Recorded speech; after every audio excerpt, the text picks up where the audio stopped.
आप सभी को नमस्कार। अक्सर बच्चे मुझसे पूछते हैं, सर हम पढ़ते हैं, याद भी करते हैं, लेकिन फिर भी भूल जाते हैं। लेकिन हमें वो चीज़ हमेशा याद नहीं रहती। आखिर हम ऐसा क्या करें कि कोई भी चीज़ जो हमने पढ़ी है वो हमेशा याद रह जाए। देखिए बच्चों, ये स्वाभाविक है, ये नेचुरल है। आप जो भी चीज़ पढ़ रहे हैं, आज आप भले ही उसे पढ़ रहे हैं तो आप कुछ समय के बाद उस चीज़ को भूल भी जाते हैं। ये सभी के साथ होता है।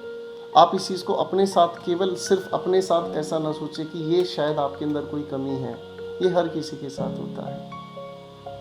तो फिर आपके मन में एक दूसरा सवाल ये आता है कि आखिर ऐसा क्या तरीका अपनाया जाए कि जिस तरीके से हम किसी भी चीज़ को जो भी हम पढ़ते हैं वो हमेशा हमें याद रह जाए।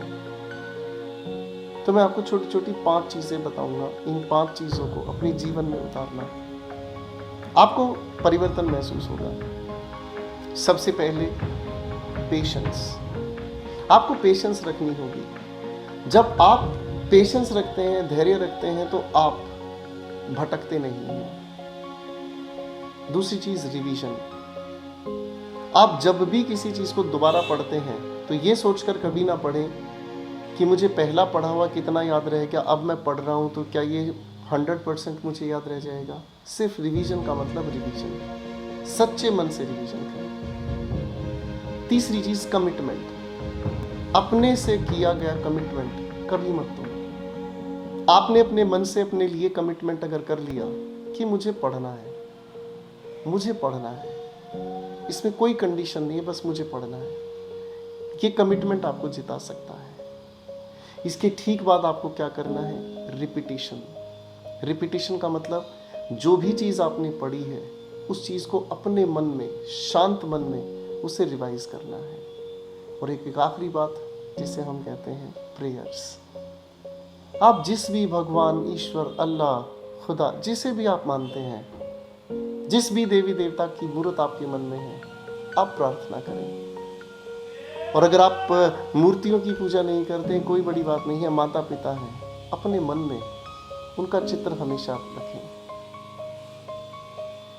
इन छोटी छोटी 5 आदतों से ही आपके दिमाग में जो नेगेटिविटी भरी हुई है वो धीरे धीरे कम होगी। और एक चीज़ और करिएगा, सबसे पहले जो दोस्त, जो साथी, जो रिश्तेदार, जो परिवार के लोग आपको ये कहते हैं कि तुमसे ना हो पाएगा, उन लोगों की बातों को सुनना बंद कर दीजिए। आप कहोगे सर ये कैसे हो सकता है, मेरे तो 2 कान हैं, मैं तो सुनूंगा। और जब मैं किसी की सुनता हूँ तो मुझे दुख भी बहुत होता है, मुझे दर्द भी महसूस होता है, मुझे अपनी कैपेबिलिटीज़ पर भी डाउट होता है।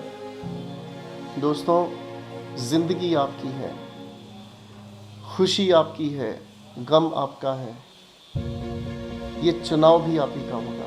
मैं आपको एक बहुत अच्छा एग्जाम्पल बताता हूँ, बड़े ध्यान से सुनिएगा और इस बात को समझिएगा। अगर कोई इंसान आपकी तारीफ करता है तो आपको कैसा लगेगा? नेचुरल है, अच्छा लगेगा, आपके चेहरे पर मुस्कुराहट आ जाएगी। अगर कोई इंसान आपको आके कहता है अरे शुभम तुम बहुत अच्छे लग रहे हो, तो शुभम खुश हो जाएगा और शुभम का इतना ज़्यादा दिल खुश हो जाएगा, ऐसा लगता है कि शुभम की सेटिंग हो गई, हाँ या ना। लेकिन अगर वही इंसान आपको आकर ये कहता है अरे शुभम तुम्हारा चेहरा तो बड़ा बदसूरत लग रहा है, तो आपको गुस्सा भी उठ सकता है। अगर वो आपकी तुलना किसी जानवर से कर दे तो आपको इससे भी ज़्यादा गुस्सा आ सकता है। और आप ऐसा भी कर सकते हैं, सामने वाले को पकड़ के माँ कसम मैं तुझे छोड़ूंगा नहीं, ऐसा भी आप कर सकते हैं, है ना। अब एक बात सोचो बच्चों, जीवन आपका है, शरीर आपका है, विचार आपके हैं, लेकिन रिमोट कंट्रोल किसको दे दिया आपने? उस इंसान के कमेंट्स को। उस इंसान ने आपकी तारीफ की, आप खुश हो गए, उस इंसान ने आपकी बुराई की, आप गुस्से में आ गए। जीवन आपका, शरीर आपका, विचार आपके, कंट्रोल किसको दे दिया? किसी दूसरे इंसान को। ये बात तो मुझे ठीक नहीं लगी। तो मुझे ऐसा लगा कि मैंने एक दुकान खोली है और उस दुकान के अंदर मैंने सामान रखा है, और उस दुकान को चलाने के लिए और उस सामान को बेचने के लिए और प्रॉफिट कमाने के लिए मैंने किसी और को रख दिया हो। अगर कोई इंसान 2 रुपए का बिजनेस भी करता है ना, तो उससे 2.25 या 2.5 रुपए निकालने की कोशिश करता है।